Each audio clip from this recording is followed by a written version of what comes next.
Hey guys, this is George, and I'm back with a new video. I know it's been some time since I've been on here with y'all, and been working on my own comic book, so that's kind of taken up some time. But I am still a huge comic book fan, and I love comics. And I had a chance to read DCeased The Unkillables #3. This is the finale to the miniseries The Unkillables.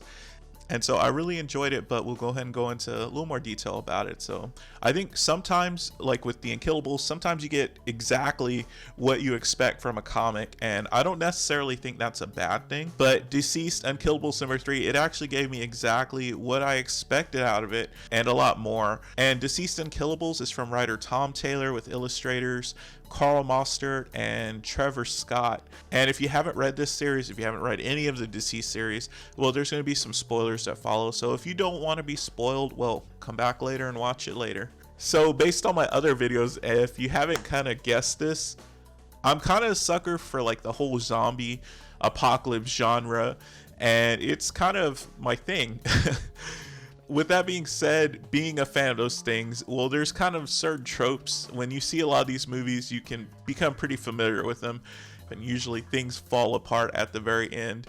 Like Dawn of the Dead, they get to the mall and they're set up, and if they would have done things a little bit better, I think maybe they could have lasted there. Maybe they could have actually started to live there. But spoilers, it's kind of an old movie, but spoilers, if you haven't seen it, well, things kind of fall apart like they always do in these types of stories. I guess what I'm trying to say is, so even if I know what's coming, or if I have a sense or kind of think exactly what's going to happen, even if I have a sense and I can think of how this story is going to play out, that doesn't mean that I'm not going to enjoy the ride getting there. And that's exactly what happened with DCeased Unkillables.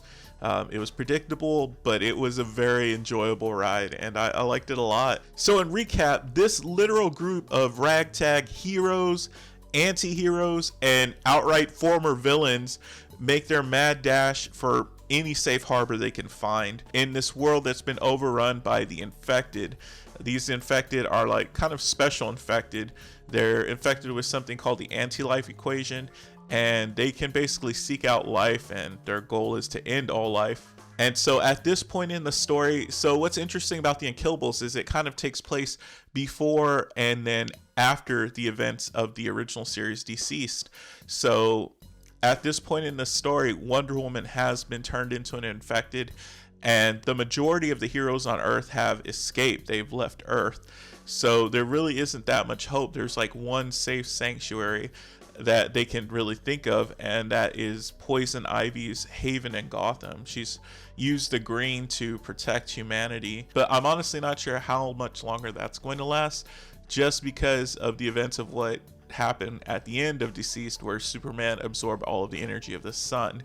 But that's a different kind of topic for a different video, I think, or also for the sequel. So at this point, they're hunted by not just regular infected, which are deadly enough as they are.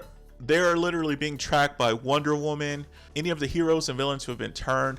They're actively seeking out people, and obviously Wonder Woman is a tremendous threat. So as Wonder Woman's kind of closing in on them, their chances of survival are going from like slim to none. That's how bad it is for these guys in this story. So I don't want to give away too much of the story because it's a fantastic story. You should check it out.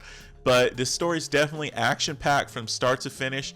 And I personally enjoyed Carl Mostert and Trevor Scott's artwork a lot. I thought it did a fine job of showing excellent facial expressions. I thought the facial expressions were really nice in this story.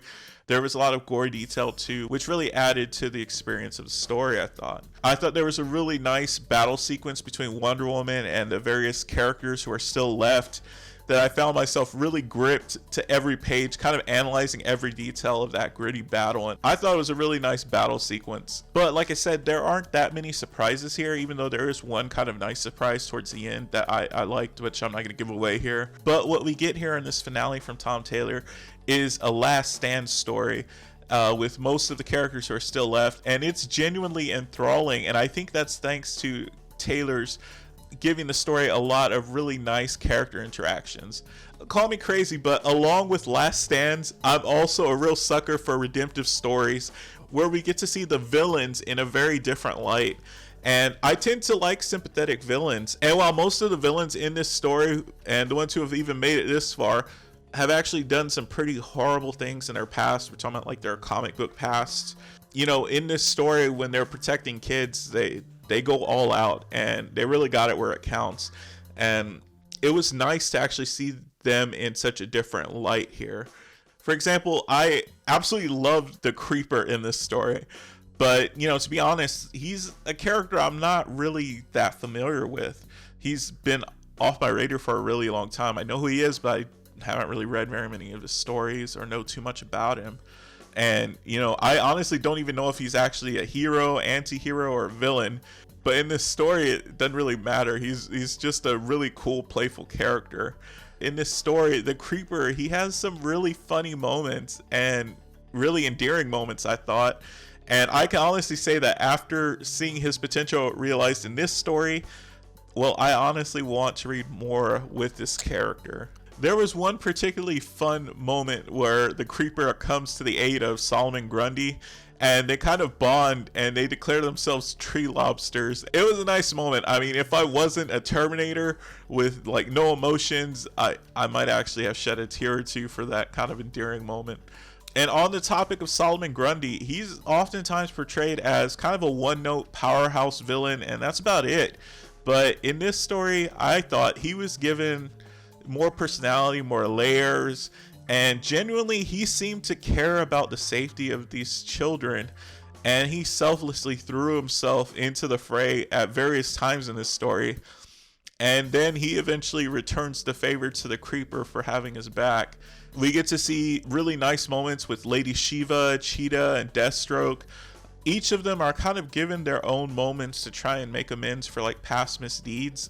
And to me, it felt, at least, like that was kind of evidence of these characters' genuine changes just in their efforts to help one another or to protect the kids. I think that was kind of like a real testament to their growth from villains to maybe anti-heroes and such. But again, this is an alternate universe thing. This isn't like their main universe selves, it's just alternate universe. But it's still nice to see. And I honestly thought the real testament of this was seeing that, you know, not only were the villains willing to give their lives to protect the children, but you saw these kids, they're willing to die for the villains. The kids saw them as like paternal figures and maternal figures. And, you know, they really grew a significant bond over the course of these 3 issues or so. So I guess whatever the villains have done in their past, you know, it didn't matter to these kids. And in their eyes, they were every bit as heroic as Superman, Batman, Wonder Woman, Green Lantern. It was just nice, and I liked it. There's one other moment that I really want to talk about. I especially love the moment where Cheetah and Bathound, they saved a little girl. I'm not going to say from who, but this little girl is really close to Cheetah. And so the little girl rewards Cheetah by petting her and Bathound on the head and calling them good doggy and good kitty. And then you just see Cheetah's expression, which I thought the arc was really nice here. She just turns and hisses at everyone on the bus that they're on, and she says, only the little girl gets to call me that. And I just thought that was like a really nice, hilarious, fun moment in actual pretty dark story. So the story itself is kind of dark, but it's alleviated with these moments of levity. But like I said, this story is very much what you'd expect from a zombie story, but it is unique in the character development and the story, and I think it delivered in character moments in spades. And I had such a fun time reading this story, and I went back and reread it a few times just because I liked the issue that much. I can't wait for the trade paperback to come out, and so it was a nice story. So I personally think DCeased and DCeased the Unkillables is just the anti-life gift that keeps on giving. So I'd love to see more of this story, and I actually can't wait for the sequel. So if you haven't read DCeased Unkillables, well, I definitely think it is a great book worth picking up, especially if you're a fan of these undead, zombie apocalypse, infected apocalypse kind of stories, because it was a lot of fun, and I personally thought it was a really great story with a lot of great character moments. So I guess I'm hoping to be back making YouTube videos. I picked up another comic that I was going to review. I can't remember what it is right now. But I hope you enjoyed this video. If you did, leave a like, subscribe for more comic book content. Let me know some stuff that you want to talk about. I kind of want to do more stream of thought videos, or maybe not stream of thought, but just general topic videos. So let me know in the comments section. I'd love to know what you all think and what you'd like to talk about. And I hope you have a great day. Stay safe, and I'll see you in the next video.